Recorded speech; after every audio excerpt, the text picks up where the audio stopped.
Good morning everyone. তো আজকে হচ্ছে মঙ্গলবার আর এখন মনে হয় 8:30। হ্যাঁ 8:30 বাজে। গুড মর্নিং বলবে? বলো।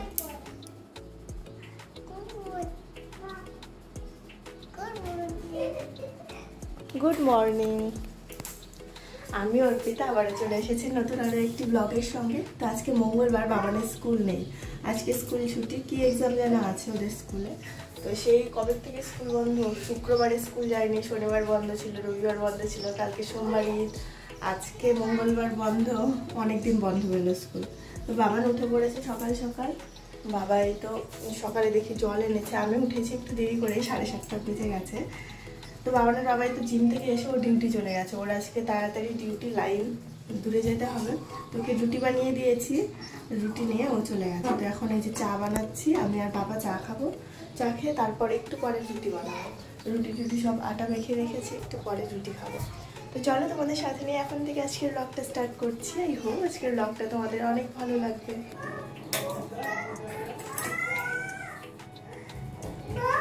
হ্যাঁ কি নোংরা?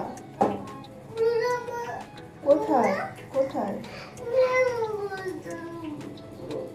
নোংরা না তো, আমি এখনই তোমাকে করিয়ে দিলাম না। কোথায় নোংরা? এটা নোংরা না, এটা সুন্দর জামা। তো জামাতে একটা কিসের জন্য দাগ লেগে আছে, পড়বে না, নোংরা। এটা ভালো তো।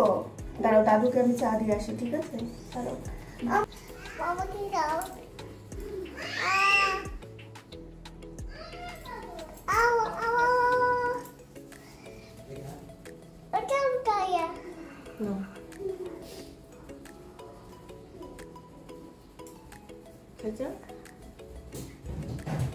বাবানের খাওয়া হইল রে? বাবার তাড়াতাড়ি খা।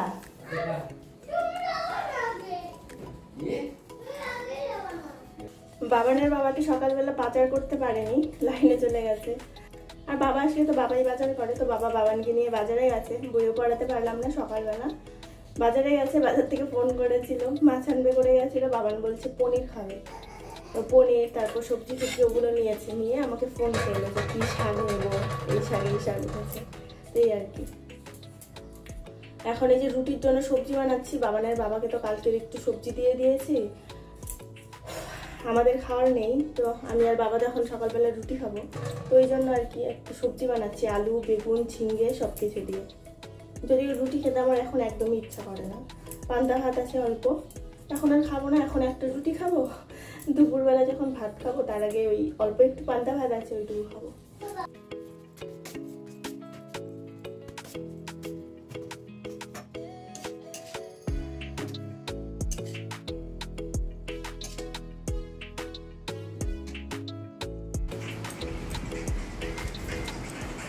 এই যে গরম গরম রুটি নিয়ে চলে আসলাম, দুজনকে খাওয়াবো। কি রুটি আলু খাবো। আজকে অনেক দেরি হলো, 10:30 বাজে।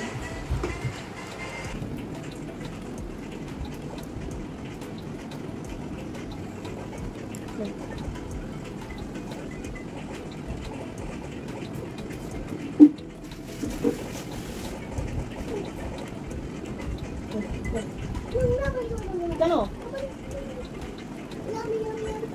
দুপুরের রান্না বান্না হয়ে গেছে, এই তো বাচ্চা বাড়ির খাওয়া দাওয়া হলো। ওই যে 3জনকে খাইয়ে দিয়েছি, বললাম যে এখন বিছানায় ওঠ। 2:30 বাজে জানো, স্নান করা হয়নি এখনো। তো এই যে বাবার জন্য ভাত বাড়বো, বাবা স্নানে আছে। বাবাকে ভাতটা দিয়ে তারপরে আমি স্নান পুজো করে ভাত খাবো।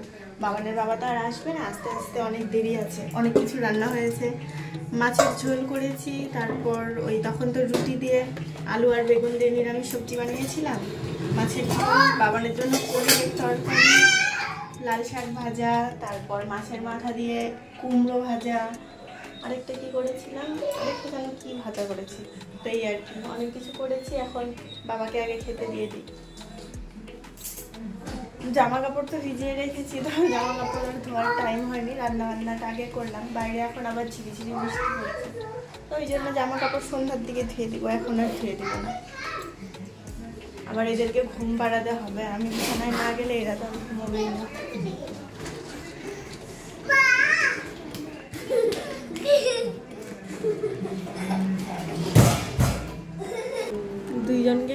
জানালাম, ওই যে বাবান ঘুমিয়ে আছে, ছোট উঠে বললো। বাবানের বাবা আসলো তবে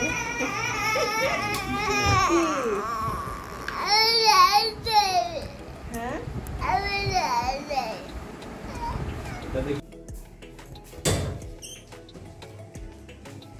বাবানের বাবাতে আসার পর আবার রেডি হয়ে চলে গেল। ওদের নাকি পার্টি আছে, একটু দূরে 1 ঘন্টার রাস্তা, তো অফিসে সবাই যাচ্ছে আর কি। এখন এই যে ছোট তারপর বাবান দুজনেই, ছোট তো ঘুমাইনি, 1/2 ঘন্টা ঘুমিয়েছে, তারপর এত জেদ করছিল, বাবাকে বললাম একটু ঘুরিয়ে নিয়ে আসতে, ছোটকে যে ঘুরিয়ে নিয়ে আসলো। আসার সময় আবার চিপস এনেছে, বাবানও উঠে গেছে, দুইজনে বসে এখন চিপস খাচ্ছে। আমি আবার ম্যাগি বানিয়ে দিলাম, খাওয়া হয়ে গেলে পড়তে বসাবো। এই যে বাবার জন্য চা করছি, এই যে চা হয়ে গেছে, এই যে মুড়ি, ঝুড়ি ভাজা, নিমকি, এগুলো কালকে এনেছিল বাবা, এগুলো দিয়ে বাবাকে দিব আর কি। আমি একটু চা খাবো, চা খেয়ে একটু মাইন্ডটা ফ্রেশ করবো, কারণ বাবানকে তো আবার বই পড়াতে হবে, অনেক এনার্জি লাগবে বাবানকে বই পড়াতে। আর রাতে রান্নাবান্না করতে হবে না, ভাতও দেখি অনেক ভাত আছে, যা আছে তাতে আমাদের মোটামুটি হয়েই যাবে 3 জনের, আমার বাবার, বাবানের বাবা তো খাওয়া দাওয়া করেই আসবে। ওর আস্তে আস্তে অনেকটা রাত হবে, 9টা 9:30 বেজেই যাবে মনে হয়।